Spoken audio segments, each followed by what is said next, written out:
Nosotros nos vamos a meter en el momento esperado. Lo pedía Ignacio hace un ratito, preguntaba Fernando, poco a poco se iban sumando desde la lista que hemos formado por él, en definitiva, como Leonardo de Pigüé, que también estaba contento por esa vuelta. Claro, se tomó vacaciones como correspondía, muy merecidas sus vacaciones, por cierto, y seguramente recargó energías para volver con todo. Pero una cosa es lo que yo presuma y otra cosa es escucharlo a él. Señor Eduardo Sartelli, muy buenos días. ¿Cómo le va después de tanto tiempo? Buen día, Luis. Parece que fue ayer en realidad. En realidad es cierto, parece que fue ayer. Lo decía hace unos días, fue un enero muy corto y normalmente uno cree que enero es larguísimo. Sí, lo que pasa es que, por un lado, yo soy fiel a mi teoría de que tendría que haber 11 meses de vacaciones y un mes de trabajo. Con lo cual cualquier vacación para mí es corta. De hecho, para mí el año se extiende, es lo que se extiende entre dos vacaciones. Claro. Entonces siempre es corta. Estas vacaciones para mí, por razones personales que no vienen al caso, resultaron particularmente cortas. Tuve la suerte de poder salir, aunque sea acá, del conurbano, digamos. Sí. Un poco más allá, de irme a una quinta ahí en Dique Luján, eso fue todo, pero bueno, comparado con la inmensa mayoría de los argentinos que no puede ni siquiera estar en su casa, casi un privilegio. Sí, seguro. Pero resultó realmente corto. Uh-huh. Y la otra cuestión es que como uno, como docente, ha estado 12 meses de vacaciones, entonces no nota la diferencia. Digo esto porque según la reta y según el gobierno, este año va a haber clases y los docentes tienen que ir a clase como si el año pasado no hubiera habido clases. Claro. O sea, hay un primer punto de esta columna que, como todos los años, es una columna de balance. Si uno trata de señalar qué es lo que va a pasar este año. Uh-huh. Y la primera cosa que tenemos que decir es que las clases no van a volver. Si las clases vuelven es un acto de verdadera irresponsabilidad. Es el primer balance, el primer elemento de este año. Lo primero que hay que señalar contra toda la enorme cantidad de propaganda en contra, y en los oyentes de esta columna, y vos y Hernán, todo el mundo sabe que yo soy cualquier cosa menos kirchnerista. Sí. Pero hasta el kirchnerismo está enfocado en esto, y ya vamos a ver la traición de los gremios kirchneristas, por supuesto. Pero cuando se ataca a los gremios, kirchneristas o no kirchneristas, Ademis no es un gremio kirchnerista, por ejemplo, no. Por pedir condiciones de seguridad para poder volver, se nos dice que no queremos trabajar y que queremos seguir de vacaciones, como si el año pasado no hubiéramos dado clase. Uh-huh. Y se sale con absurdas teorías acerca de burbujas y cosas por el estilo, que son un disparate. Yo doy un simple ejemplo porque hay varios temas para tratar y no quiero monopolizar la columna de él con este tema, pero cuando se habla de burbuja, primero, si los colegios van a mantener cierta distancia social, es obvio que vas a tener por lo menos la mitad de los alumnos en clase. No los vas a tener todos, salvo que no quieras mantener ninguna distancia en colegios que ya están superpoblados. Sí. Incluso en colegios privados. Mi hijo va a un colegio privado y en el aula son 25 chicos y es un aula donde entran 22, 23, o sea, sobran 2 por lo menos. Uh-huh. Con lo cual, si vos querés que haya un mínimo de distanciamiento, tenés que rajar de ahí por lo menos 2/3 de la población, y en los colegios públicos pasa lo mismo. Por lo tanto, cuando Acuña dice, bueno, pero entonces vamos a mandarlo a la gente en diferentes turnos, vos lo único que estás demostrando, querida Acuña, es que no sabes cómo es la educación, lo cual, desde que rajaron al último ministro de Educación que tenía alguna idea en Ciudad de Buenos Aires y a nivel nacional, todos los que han venido demuestran que no saben absolutamente nada sobre educación. Eduardo, el hecho de pensar que, ¿a quién haces referencia vos como el último? Y Mariano Narodowski fue el último que tenía alguna idea. Era un pedagogo, o sea, podemos estar de acuerdo o no. Ujú. Yo personalmente estoy de acuerdo con su visión general, lo que él llama la escuela comeniana, es decir, por Comenio, un famoso pedagogo de la época romana, que decía hay que enseñar todo a todo el mundo. Y yo soy fanático defensor de esa idea, estoy en contra de la especialización extrema y estoy en contra de que no tengamos un ideal universalista, es decir, que todo el mundo acceda a lo mismo. Por eso la división de la educación en tantas provincias como en tantas provincias como hay en la Argentina, Sí. es un disparate, porque de esa manera lo único que haces es copiar la miseria local. Vos pensás solamente, porque está sobre la mesa hoy día, después vamos a hablar de eso, lo que debe ser la educación en Formosa, nada más que pensar eso. Sí. Entonces, pero pensá que tuvimos de ministro a Esteban Bullrich, tenemos de ministro a Nicolás Trota. O sea, ¿quién es esta gente? O sea, la última oportunidad que tuvo Alberto de poner a alguien que tuviera alguna idea sobre educación, no, otra vez, puede estar de acuerdo o no, Sí. y te nombro a alguien del otro palo y completamente distinto, Adriana Puigros, la echaron por el inútil de Trota. Entonces, en la Argentina la educación está manejada por gente que no tiene nada más pálida idea, y cuando Acuña dice, vamos a desdoblar, entonces de alguna manera a la tarde o a la mañana, pero vos no tenés idea de lo que es el trabajo docente. Un docente está trabajando a la mañana en un lugar, a la tarde en otro. Cambiarle el horario a un docente es una especie de odisea, porque tenés que mover a un lugar en el cual justo haya otro que se quiera mover en el mismo sentido que ese otro. Y si vos eso lo tenés que hacer con todos los docentes de la capital, o sea, no tenés idea de lo que estás diciendo. No tenés idea. ¿Vos creés Por que otro entonces... Sí, decime. Por otro lado, cuando hablas de las burbujas, digamos, en la primaria o en jardín, la cosa tiene alguna racionalidad si vos podés contenerlo, Ujú. ¿sí? Pero hay dos problemas. Te tomo el caso de primaria o de jardín. Armás una burbuja con 1 grado, Sí. pero esa burbuja está pinchada por todas las familias de ese grado. Porque los chicos no se quedan en la escuela. Los chicos se van a su casa, y en su casa se encuentran con gente, 4 o 5 personas, que entran y salen. Con lo cual, ¿de dónde sacaste que eso es una burbuja? En tu cabeza es una burbuja. Ahora, pensá en el secundario. En el secundario cada pibe tiene 12 materias. Ujú. La pregunta es, ¿cuántas burbujas tiene cada docente? Bueno, que cada pibe participa de 12 burbujas.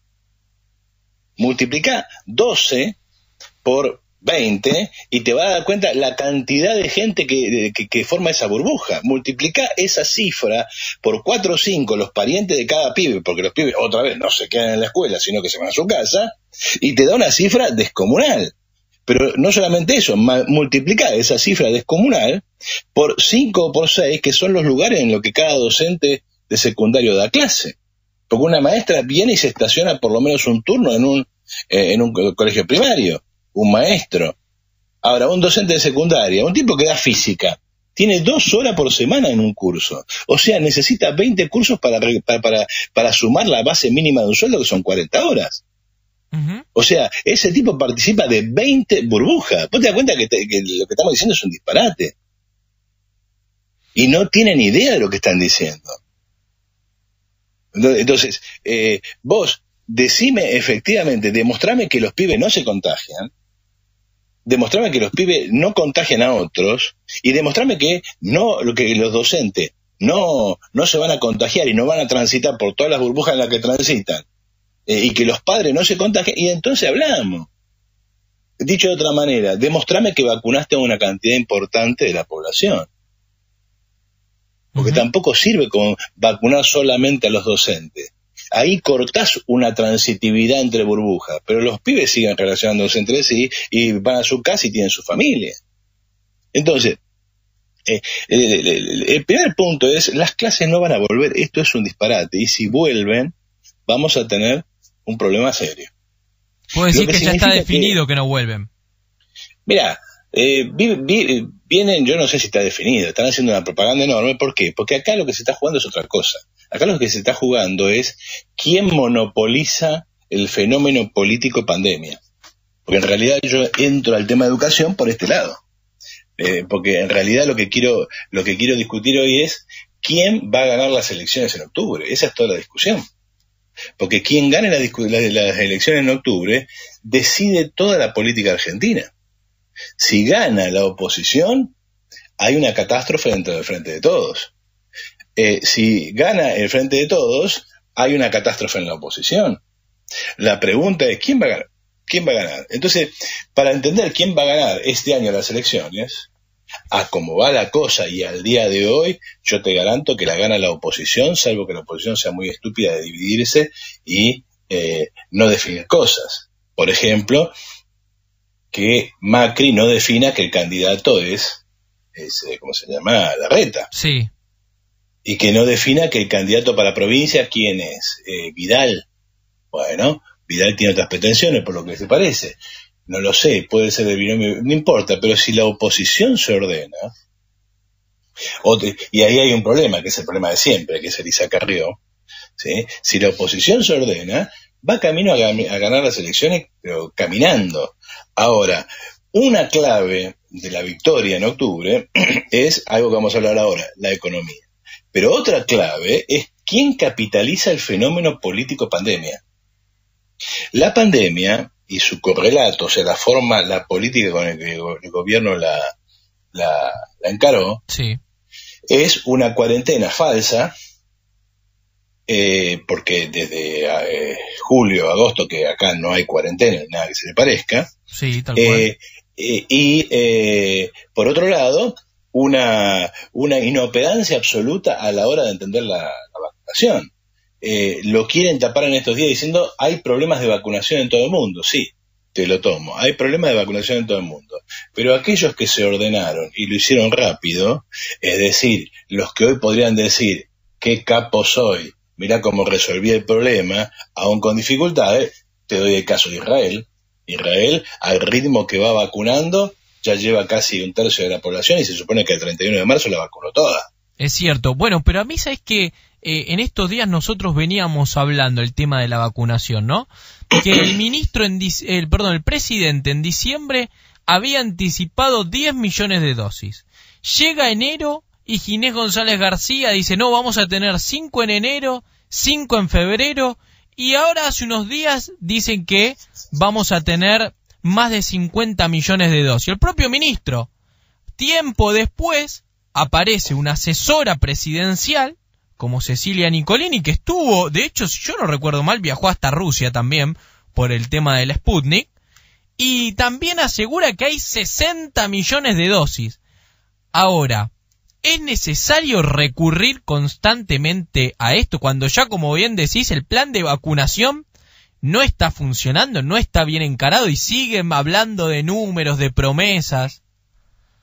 Y mirá, digamos, uno de los elementos, hiciste mal la cuarentena, la hiciste mal, porque vos y te está hablando alguien que desde esta columna ha defendido la cuarentena a rajatabla, sí, contra buena parte de la izquierda.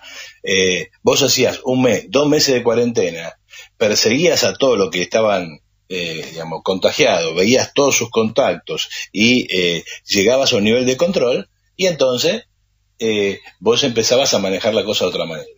Por ejemplo, ¿por qué provincias que hasta agosto no tuvieron más que 10, 15 contagios no tenían clase o no tenían actividad económica? Uh-huh. ¿Por qué? ¿Entendés? Lo manejaste muy mal. Ahora, tenés una segunda chance. ¿Cuál es la segunda chance? La vacuna. Porque si vos vacunás a todo el mundo y todo el mundo ahora puede salir a la calle y se acabó, y más o menos la cosa empieza a funcionar, y aplacás la curva porque tenés a un 80% de la población vacunada, de la cuarentena no se acuerda nadie. ¿Por qué? Y porque la gente vive el día a día. Es decir, yo ahora puedo salir gracias a que será lo que será, pero te consiguió las vacunas que corresponden. Vos te das cuenta de lo que estamos hablando. Si vos vas a dar una vacuna como la Sputnik o la Pfizer, y no entro a discutir la calidad de cada una, ni el otro, porque eso es otra discusión, tenés que dar 90 millones de pinchazos. A ver si nos metemos esto en la cabeza. 90 millones de pinchazos. Los argentinos somos 45 millones. Cada una de esas dosis son 2. Sí. O sea, tenés que convocar a toda la población argentina 2 veces. O sea, es una movilización que jamás se vio en la Argentina. O sea, jamás se vio en la Argentina y jamás se vio en ningún país importante, que llamara a toda la población a pincharse 2 veces. ¿Vos te das cuenta de lo que es eso? Ahora, cuando vos escuchás, ¿en manos de quién está la salud argentina? En manos de Ginés. Cuando vos ves a un tipo, a un presidente, que es un sinvergüenza por donde lo mires, decirte, vamos a tener 10 millones, 5 millones, 14 millones, ahora, digamos, no tiene ni pie ni cabeza. Habría que haberle hecho juicio político, habría que meterlo preso por irresponsable, por la cantidad de gente que se está muriendo por su irresponsabilidad. Porque, a ver, ¿cuántos hay hasta hace 3 días, fue el último dato que yo recogí, cuántos hay vacunados al 31 de enero, o poner al 20 de enero, 25 de enero, cuando se suponía que llegaban no sé cuántos millones? 51.000 personas. Esos son los que están vacunados con las 2 dosis. 51.000 personas. ¿Vos te das cuenta que eso no es nada? No. Frente a 45 millones. Ahora te digo, no, pero te voy a traer 5 millones. ¿Y qué es 5 millones? Nada.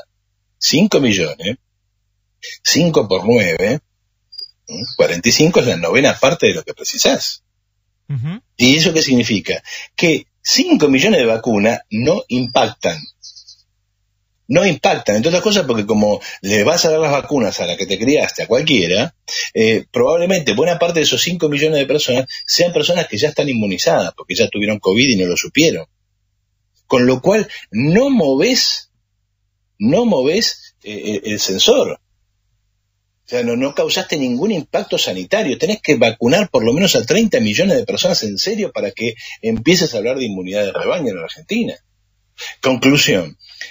Ahora la discusión es quién resuelve esta cuestión. Y entonces la Reta no quiere resolverlo. A la Reta no le importa. A la Reta lo que le conviene es esto. O sea, si llegamos a octubre y todavía estamos con 2 millones de vacunados, te das cuenta que esto no va a ningún lado. Sí. Por eso quieren suspender las PASO, porque no tienen tiempo para acomodarse a nada. Entonces, si en agosto, y estamos hablando de agosto y hablábamos recién de cómo el tiempo pasa velozmente, si en agosto vos estás todavía con este tema, las PASO las perdiste, pero como si te hubieran puesto un collar de California en el medio del Atlántico. Entonces, la Reta, ¿qué quiere? Y la Reta que esto se quede así porque eso muestra la inoperancia. La Reta no quiere abrir la escuela, eso es mentira, digamos, salvo que esté loco. Porque vos abrís las escuelas en la condición en la que estamos, salvo que haya pasado algo que es probable que esté pasando y que sea la solución final, vos abrís las escuelas y vas a tener un problema serio de contagios. Conclusión, vas a quedar vos como un irresponsable. Lo que la Reta quiere es que los kirchneristas le digan que no, para mantener a su electorado convencido de que la Reta quiere y no lo dejan. Porque esa es la campaña de la Reta. La campaña de la Reta para el 23 es: todo lo que yo hice, lo hice a pulmón, porque me sacan la plata, me sacan todo, me boicotean, los gremios, el gobierno nacional, etcétera, etcétera. Y lo que no hice, no lo hice porque ellos no quisieron.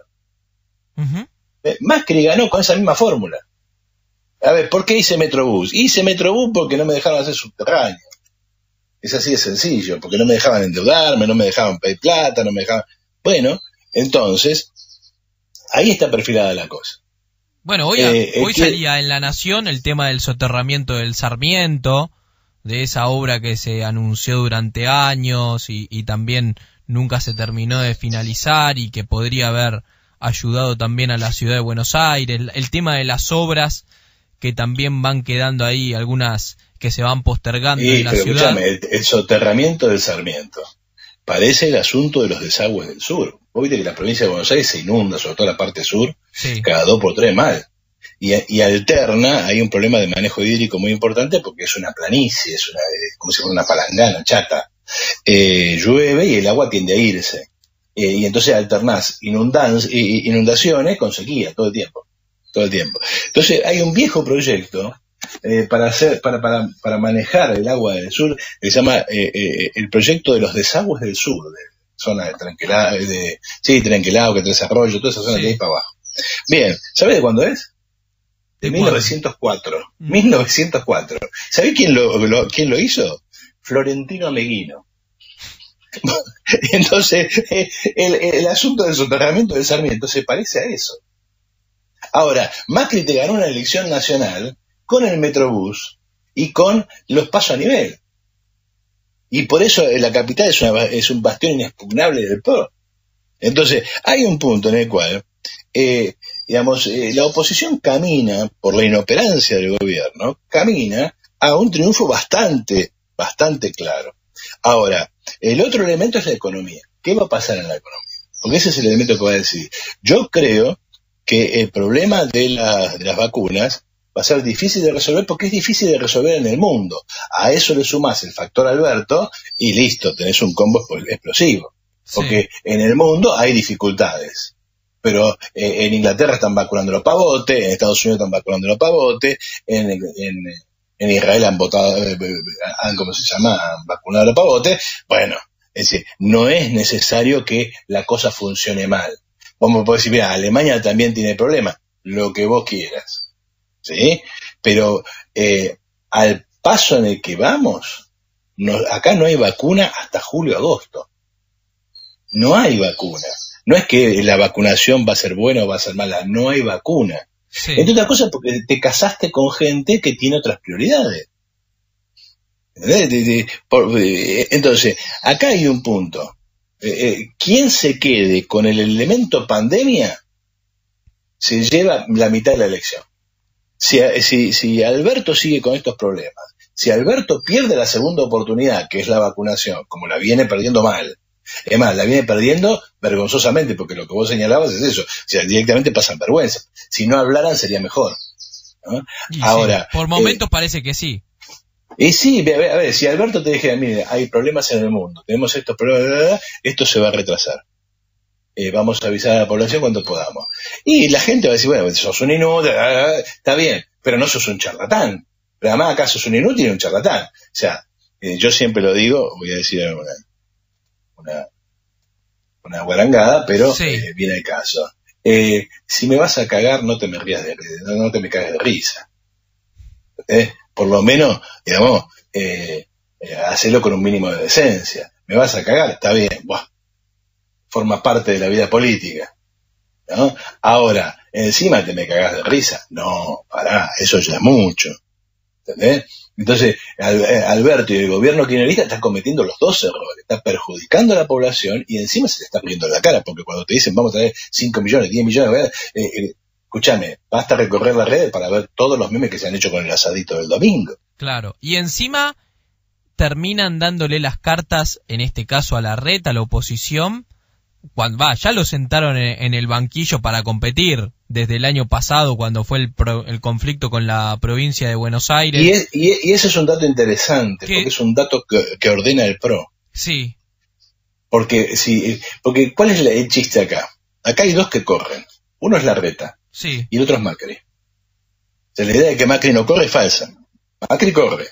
Pero Macri sabe, y si no lo sabe, debiera saberlo, y si no lo sabe, va a cometer un error grave, que no puede correr contra Larreta ahora. Tiene que esperar a que Larreta se desgaste, porque el kirchnerismo lo va a desgastar y lo va a desgastar, y en última instancia, de acá al 23 falta una parva. Con lo cual, deja que Larreta se desgaste, es mi candidato, dice Mauricio, yo le pongo todo. Ahora, cuando se desgaste y se vea que él no puede ser candidato, ¿quién aparece? Y bueno, aparece papá. Entonces, este es un elemento que puede ordenar al PRO, sobre todo si Elisa Carrió se come el panqueque de Larreta. Ella cree que puede armar un bloque anti-Macri dentro del PRO. Bueno, no será la primera vez que Carrió construye una figura, la de Larreta, y termine ganando otro, ¿sí? En la interna. Ahora, el otro elemento que está sobre la mesa es la economía. Es decir, incluso más importante que las vacunas. Porque la vacuna es un problema. A esta altura del partido, mucha gente ya le perdió el miedo al virus. Entre otras cosas porque, como dije en algún momento, está pasando algo. ¿Qué quiere decir que está pasando algo? Algo que es positivo y peligroso. Si vos no vacunás rápido y violentamente, le das al virus la chance de que mute y vacunas. Eso aparentemente todavía no ha pasado, porque aparentemente las vacunas actuales pueden con las llamadas cepas, algo que está mal dicho, británica y sudafricana, la brasileña no me parece que también, sí. Con lo cual, según han dicho, no habría problema. De todas maneras, modificar la vacuna para una variación no es un gran drama, dada la tecnología de la que estamos hablando. Ahora, el punto es, si vos no vacunás de golpe, no frenás esto, ¿sí? La pregunta es, ¿por qué después de la enorme liberalización de la vida económica y social en la Argentina? Porque no me vas a decir que en la Argentina nadie se reunió para la fiesta, que nadie, digamos, eso lo sabemos todo el mundo anda por la calle, basta ver la foto de Pinamar, de Mar del Plata, para ver el distanciamiento social que hay. Uh-huh. ¿Por qué las cifras no vuelven a 18.000 como en su pico más importante? ¿Por qué parece que después de este pico volvemos a un amesetamiento? La pregunta es lo mismo para el pico anterior. ¿Por qué llegamos a una situación en la cual Capital tenía 300 contagios por día? Y ahora volvió a 1.100. ¿Por qué? Y porque evidentemente es muy probable que las vacunas a la Argentina lleguen tarde. Es decir, que se produzca la inmunidad de rebaño porque todo el mundo se contagió y después no tenga mucho sentido vacunar. Porque la estrategia del gobierno con la cuarentena y con la vacuna, la estrategia objetiva, la que le va saliendo, no sé si es la que quiere, pero la que le va saliendo es, y bueno, deja que esto pase. No hay otra. Porque objetivamente es lo que está pasando. No hay vacuna, y bueno, cuídate como puedas y chao. Es que tampoco no tenés mucho plafón para otra cosa. Porque hay una necesidad económica, como vos decís. Y bueno, lógico. Entonces, ahora, todo se vuelca a la economía. Y entonces la cuestión de la economía, ¿cómo va a resolverse este año? Y bueno, vos tenés varios problemas. Primero, vos tenías un problema que era el dólar. Sí. El principal problema, que ya lo hemos dicho muchas veces y a veces lo damos por supuesto, es que la Argentina está quebrada hace mucho tiempo y que la Argentina, en este hecho puntual, esta coyuntura puntual, desde el 2011 que está en recesión, sobre todo industrial. Uh-huh. Y desde el 2017 que está en recesión formal, desde fin de 2017 comienzo del 2018, recesión formal desde el último mandato de Macri, que había creado un veranito a base de deuda. Eso ya lo explicamos muchas veces. Entonces, ahora la pregunta es, ¿cómo sigue esta historia? Bueno, vos habías tenido un problema, dólar. El problema del dólar es el problema histórico de la Argentina. Sí. El problema de su parálisis con relación al mercado mundial. Pero a ese problema le sumaste otro, que es el de la cuarentena. Es decir, la paralización de la actividad económica por el asunto del virus. Eso te da una recesión gigantesca, te da una masa de desocupados gigantesca, te da un déficit estatal gigantesco, que está en 6,5 puntos del PBI, digamos, por lo bajo. ¿Sí? Porque vos tenés que salir a subsidiar, y todo eso es emisión de dinero. Bueno, tenés un problema con el dólar, porque no hay exportaciones, ahora tenés alguna ayudita con el precio de la soja y cosas, pero básicamente la Argentina es un país que, bueno, no importa, por lo tanto, como no hay importaciones, tenés un superávit lo que vos quieras, pero vos al no tener importaciones no es una buena noticia. Uh-huh. Vos no tenés importaciones porque la industria no está importando y por lo tanto la industria está paralizada. Hay una recuperación en relación a los peores meses de la pandemia, pero acá. Bueno, conclusión. Al dólar lo controlaste cuando tocó 200 pesos. ¿Cómo lo controlaste? Con otra serie de mecanismos financieros que reciclan viejas bicicletas. O sea, comprame, ¿cómo se llama? Este bono que te paga tanto, transformo la deuda en pesos en deuda en dólares, te permito hacer la bicicleta financiera sacando dólares a través de contado con liquidación. Pues una serie de mecanismos financieros con lo cual mantengo el dólar blue, que es el dólar de referencia real de la economía, más o menos controlado, mientras el gobierno va devaluando un promedio casi de 4% por mes. Eso, y sumado a la masa monetaria que tenés en la economía, te va gestando un problema inflacionario, pero impresionante. O sea, vas a una explosión inflacionaria. Eso iba a ser encarado por el ministro Guzmán. Sí. Con una serie de medidas. Acuerdo con el fondo mediante. Cristina le dijo, si haces eso perdemos. Entonces estamos en el plan aguantar. aguantar hasta agosto, octubre. La pregunta es, ¿esto aguanta hasta agosto, octubre? Bueno, así como va, no aguanta. Así como va, por el lado de la inflación, esto te explota en marzo, abril, mayo. ¿Sí? Vas a tener un auxilio, te van a entrar unos cuantos dólares más, va a ser una batalla y vas a tener un problema porque esos dólares que entren los vas a tener que capturar, o sea, tenés que obligar a los exportadores a que liquiden. O sea, tenés un enfrentamiento con el campo a la vista. Y por lo tanto, tenés una situación grave, pero además tenés una situación grave con el resto de la burguesía y con una masa de desocupados creciente y gigantesca. Conclusión.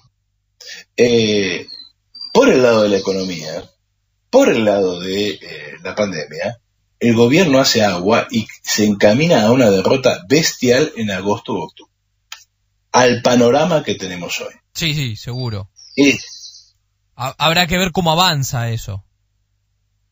Y sí, digamos, tenés algunas a favor, otras en contra. Pero lo que está claro es que al día de hoy te encaminás, salvo que la oposición sea realmente idiota, lo cual no hay que descartar. Nunca hay que descartar eso. Pero así como estás viendo situaciones provinciales complejas y además un tema que no tratamos, no sé si tenemos tiempo, sí, es el tema de las internas. O sea, cuando vos te encaminás hacia octubre, ¿qué es lo que estás pensando? Por un lado, el tema cuarentena. ¿Cómo resolvés este tema? Que es hoy el tema que tiene en la cabeza todo el mundo. Por un montón de cuestiones.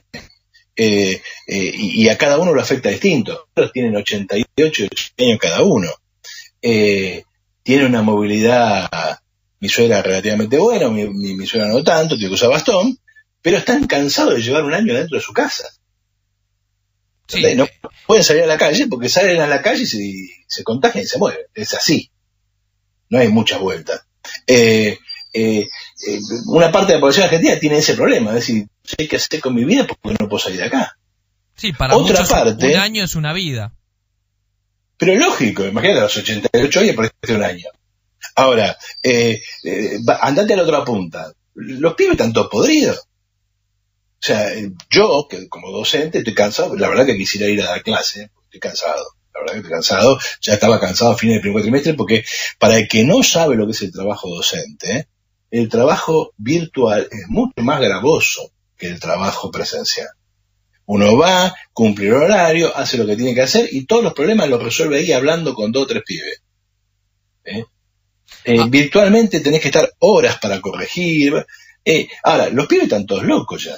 Sí. Están todos podridos. Ahora, Eduardo, justo que te metiste por el lado de la educación otra vez, y acá un oyente que nos manda un mensaje en nuestro WhatsApp, el 11 40 94 7100, Carolina, y haciendo mención a lo que vos arrancabas en tu columna, dice: hola, pero ¿qué se puede decir de las experiencias de otros países en los que los chicos van al jardín o a la primaria? Entiendo que las condiciones materiales son otras, pero ¿no se podría haber pensado alguna manera de que los chicos más chiquitos vayan al jardín o a la primaria? Mira, una de las cosas del coronavirus es que es algo que sucede en tiempo real. ¿Qué quiere decir? Todos los errores de los gobernantes, y de cualquier persona, pero estamos hablando de gobernantes, incluyendo a Alberto, o sea, en este punto hay que darle la derecha a Alberto, tienen que ser medidos en función de algo que transcurre en tiempo real. O sea, con el lunes todo el mundo acertó la quiniela. Ahora, no estamos en el lunes, estamos en medio de la del hecho que está funcionando. La pregunta es, yo te hago la siguiente pregunta, Luis. Sí. ¿Vos podrías enunciar 5 cosas absolutamente seguras acerca del coronavirus? Que sean irrefutables. Bueno, no. Entonces claro, pero claro, en realidad, en el momento en el que se está funcionando, cuando vos juntás toda la información, hay muy pocas cosas seguras acerca del coronavirus. Que los chicos no se contagian. Bueno, los chicos no se contagian, pero Merkel acaba de decir que las clases no empiezan. La gente no vuelve a las clases. Lo dice Merkel. No lo dice Aníbal Fernández. Alberto Fernández. Alberto Fernández es un chante, un mentiroso. Pero Merkel será una política de derecha, lo que vos quieras, pero si hay algo que todo el mundo reconoce a Merkel es un grado de seriedad y de responsabilidad, pocas veces visto. Bueno, entonces, ¿de qué estamos hablando? Se habla del problema del método sueco. Y el método sueco es mentira. Entre otras cosas porque, a ver, te doy tres cosas para explicar por qué el método sueco no existió y no. Pero los propios suecos han puesto reglamentación al movimiento de las personas, de la escuela, etcétera, etcétera. ¿Sí? Pero los suecos tienen un sistema de seguridad social, sobre todo para los jubilados, que hace que la mayor parte de la gente jubilada en Suecia viva sola. Es más, una de las cosas que sucede es que los tipos se cansan de vivir a los 80, 90 años, tienen todos los servicios pagados a través de la tarjeta y se ahorcan, se matan o se mueren, nadie se da cuenta y lo encuentran un mes, 2 meses después. Ha habido casos de gente que han encontrado un año adentro de un departamento muerto. ¿Y qué sucede? ¿Y qué tipo siguió pagando los impuestos, por ejemplo? Un año después de muerto. O sea, la ancianidad en Suecia no es nuestra ancianidad, que con la jubilación argentina, si no vivís con una familia que te mantenga, no vivís. Entonces, nuestra familia no es la familia sueca. Entonces, en Suecia a la gente hay que apretarla para que se junte. La distancia social es natural. Ya tiene que ver con qué es lo que llama la atención a la mayor parte de los turistas que vienen a Argentina, por ejemplo, y que la gente enseguida te abraza, te manosea y te da un beso. Eso en Europa no nos sucede. Entonces hay costumbres y cosas que tienen que ver con, además, la densidad de la población. A ver, la capital de Suecia, sí, la ciudad más poblada, es más o menos la ciudad de La Plata, es más chica que Rosario. Entonces, ¿qué estamos hablando? Comparando eso con el conurbano de Buenos Aires. ¿Entendés? Entonces, olvidémonos de esas cosas. Olvidémonos de esas cosas. La realidad argentina no es Suecia, no tiene nada que ver. Pero además yo te pregunto, ¿vos pensás que el sistema de salud alemán no es bueno? ¿Y entonces por qué? Alemania cierra frontera, clausura viajes, los chicos no vuelven y pone restricciones. En Holanda hay rebeliones contra la decisión del gobierno de que hay toque de queda. En Holanda, toque de queda. Entonces, el problema es serio.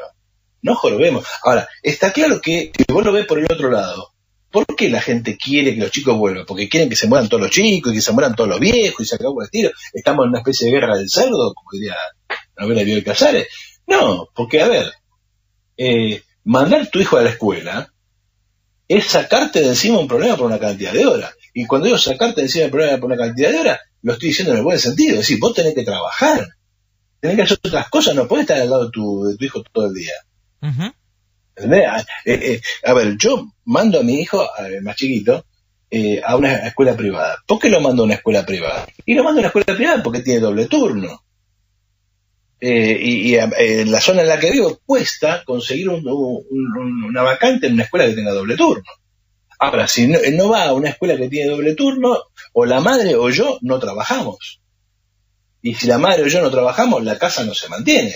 Entonces estamos obligados a pagar una escuela privada simplemente porque no nos puede sacar el chico de encima 6, 7, 8 horas por día. No porque uno no quisiera estar con él, sino por una realidad objetiva. Si eso me pasa a mí, que soy docente y que tengo un salario garantizado por el Estado, imagínate el drama que está viviendo gente que trabaja en la economía privada, trabaja en empresas pequeñas que están todas fundidas, o que se las rebusca como puede, o que es comerciante, y esa gente está viviendo un drama gigantesco. Gigantesco. Ahora, ¿qué quiere esa gente? Y quiere que vuelva a la escuela para que, entre otras cosas, para ordenar un poco su vida. Lo cual, como argumento, es completamente razonable, entendible. Y si estuviera mañana te voy a dar clase, eso no es el problema.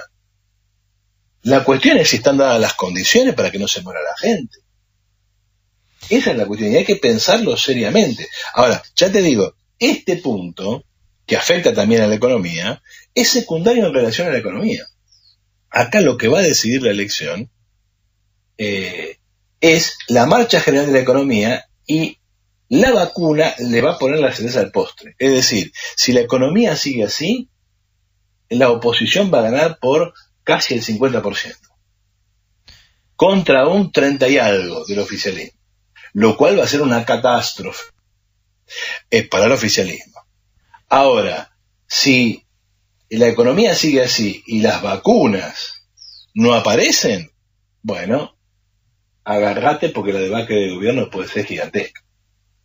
Entonces, lo que uno tiene que preguntarse es, ¿la economía puede recuperarse? Y mira, recuperarse va a recuperar simplemente porque la gente tarde o temprano va yendo a trabajar.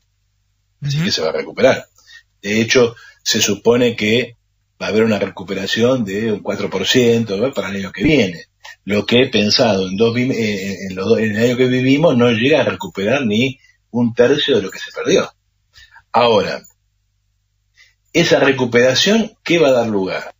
Va a dar lugar a un poco más de actividad en un año en el que hubo un ajuste feroz. Vos pensás que hay gremios que han negociado 35% a la baja los convenios.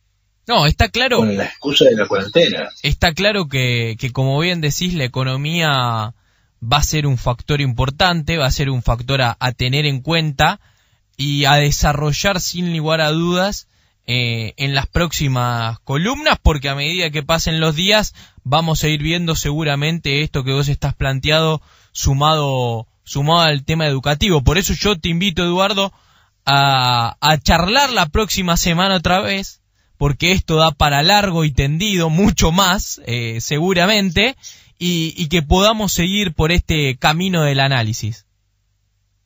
Te cierro con una idea y la retomamos la semana que viene si querés. Dale. La piedra de toque del sistema político es Cristina Kirchner. Y ahí está la madre de las batallas. ¿Qué pasa con Cristina? Alberto está esperando octubre. Alberto quiere perder en octubre.